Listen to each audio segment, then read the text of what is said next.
Welcome friends. आज समझते हैं कि डीएनए क्या है और इसकी टेस्टिंग का क्या मतलब होता है। इस टेस्टिंग से हमें क्या क्या पता चलता है, स्पेशली जब माता पिता की आइडेंटिटी चेक करनी हो तब कैसे टेस्टिंग करनी है, कैसे सैंपल वगैरह देना है, रिजल्ट कैसे आते हैं, वो सब समझेंगे। और डीएनए टेस्टिंग से और हम क्या क्या चीज़ें पता कर सकते हैं उसके बारे में मैं आप लोगों को जानकारी दूंगा। तो सबसे पहले बात करते हैं डीएनए का। इसका मतलब होता है कि डीऑक्सी राइबो न्यूक्लिक एसिड। अब ये होता क्या है, तो सेल्स के अंदर न्यूक्लियस होता है, उस न्यूक्लियस में ये डीएनए होता है जिसको डीऑक्सी राइबो न्यूक्लिक एसिड कहते हैं। इस डीएनए के अंदर क्रोमोसोम होते हैं, टोटल 46 होते हैं। आधा 23 आते हैं मदर से और 23 आते हैं फादर से। तो ये सूचनाएं मदर और फादर से आधी आधी आती हैं।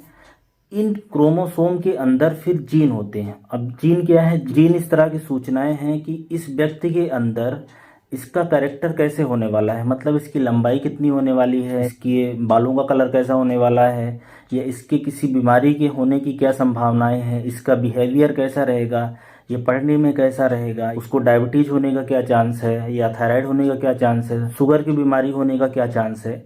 तो बेसिकली जो जीन होता है वही डिसाइड करता है। ऐसा आपने सुना होगा कि इनके फैमिली में डायबिटीज की प्रॉब्लम थी तो उसके बच्चे को हो गई। तो वो जो बच्चे को हो गई इसलिए हो गई कि जो न्यूक्लियस के अंदर डीएनए है, उसके क्रोमोसोम में जो जीन है उसमें बदलाव है जो उसकी पीढ़ी दर पीढ़ी चलता आ रहा है। तो ये बेसिकली डीएनए का मतलब है।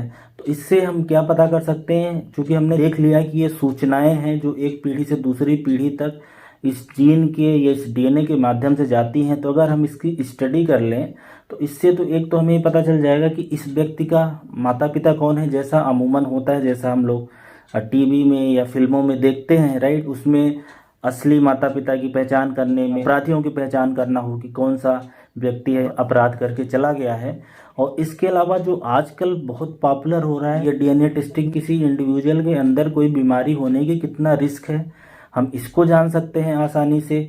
या जो गर्भावस्था के दौरान जो बच्चा पल रहा है उसके अंदर किसी बीमारी के होने की क्या संभावनाएं हैं वो भी टेस्टिंग से पता किया जा सकता है। तो उसमें एमनियोसेंटेसिस बोलते हैं मेथड, जिसमें अंदर से फ्लूइड ले लिया जाता है, फ्लूइड में सेल्स होते हैं, उसकी टेस्टिंग कर ली जाती है।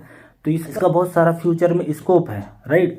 और आजकल तो ये भी टेस्टिंग की जा सकती है किसी व्यक्ति में कैंसर उसको होगा कि नहीं होगा, क्योंकि उसके अगली पीढ़ी को था, और उस व्यक्ति में किसी पर्टिकुलर दवाई का कितना रिस्पांस आएगा वो इस डीएनए टेस्टिंग से या जीन की टेस्टिंग से पता चल सकता है। तो इसका फ्यूचर में बहुत बड़ा स्कोप होने वाला है। आगे हम इससे बहुत सारी अलग अलग तरह की चीज़ें कर सकते हैं।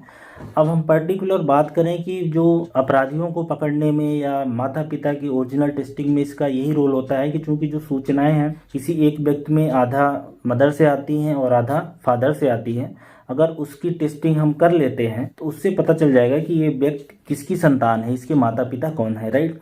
अब बात करते हैं कि इसकी टेस्टिंग कैसे करते हैं। तो अगर टेस्टिंग की बात करें डीएनए टेस्टिंग की, तो बहुत अलग अलग तरह की मेथड्स होती हैं। कुछ एम्प्लीफिकेशन मेथड जैसे कि पीसीआर वगैरह होती है, कुछ ब्लॉटिंग टेक्निक्स होती हैं। इसके अलावा माइक्रो एरे टेक्निक से क्रोमोसोम देखना चाह रहे हैं या जीन देख रहे हैं, सबसे ज़्यादा पॉपुलर है पीसीआर है, पॉलीमरेज चेन रिएक्शन के द्वारा ही बहुत सारी चीज़ें हम लोग देखते हैं। और ये अमूमन लैब में टेस्ट होता है, स्पेशली चूँकि ये बहुत ही ज़्यादा सोफिस्टिकेटेड टेस्ट है, इसलिए ज़्यादातर ये जो बड़े सेंटर हैं, राइट, जैसे दिल्ली, मुंबई, चेन्नई, ऐसे गुड़गांव, इन सब जगह पे जो कारपोरेट के लैब्स हैं वो लोग टेस्टिंग करते हैं। छोटी लैब में नहीं हो पाता है।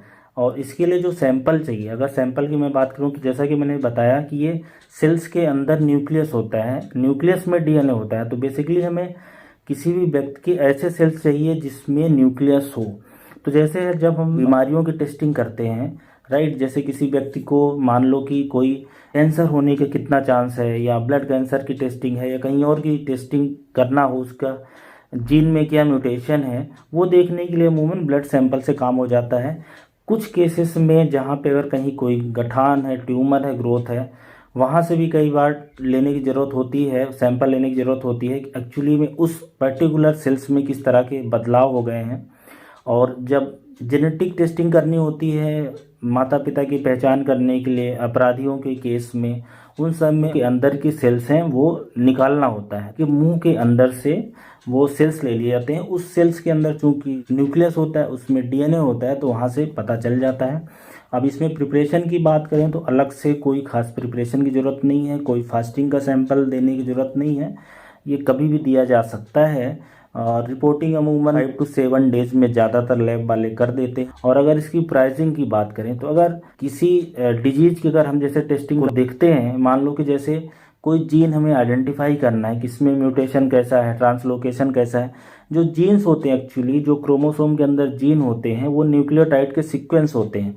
अब उस सीक्वेंस में बहुत अलग अलग तरह के बदलाव हो सकते हैं। कुछ केसेस में जीन का नंबर कम हो सकता है, जिसको हम लोग डिलीशन बोलते हैं। कुछ में नंबर बढ़ सकता है, कुछ में इन्वर्जन हो सकता है, डुप्लीकेशन हो सकता है। तो इस तरह के बहुत सारे बदलाव हैं और जो आप देखना चाह रहे हो उसके हिसाब से पैसे लगते हैं।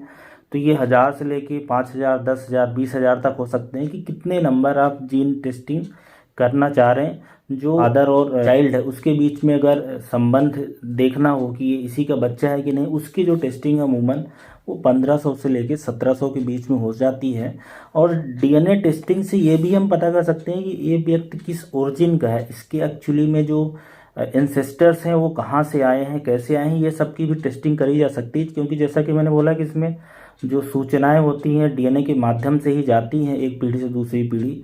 तो किसी व्यक्ति अगर ये पूरी सूचनाएं देख लिया जाए तो ये भी पता चल सकता है कि एक्चुअली व्यक्ति कहाँ का है, किस खानदान से। आई थिंक आपको ये समझ में आया होगा कि एक्चुअली जो डीएनए टेस्टिंग हम करते हैं ये सिर्फ माता पिता की पहचान करना या अपराधियों की पहचान तक सीमित नहीं है। इसके बहुत एप्लीकेशन है, स्पेशली मेडिकल फील्ड में, बीमारियों को पता लगाने में, बीमारियों में कौन सी दवाई काम करेगी उनकी टेस्टिंग करने के लिए, या इन्फेक्शन की टेस्टिंग करना है। जैसे आजकल बहुत सारे अलग अलग तरह के बैक्टीरिया हैं, वायरसेस हैं, जैसे हेपेटाइटिस हो गया, हेपेटाइटिस बी है, या HIV के केसेस हैं, TB के केसेस हैं, अभी कोविड का था, राइट। इनकी टेस्टिंग है ये मॉलिक्यूलर टेस्टिंग से ही होती है, डीएनए की टेस्टिंग से होती है। इसलिए ये सबसे अच्छा ये टेस्ट माना जाता है अब तक का।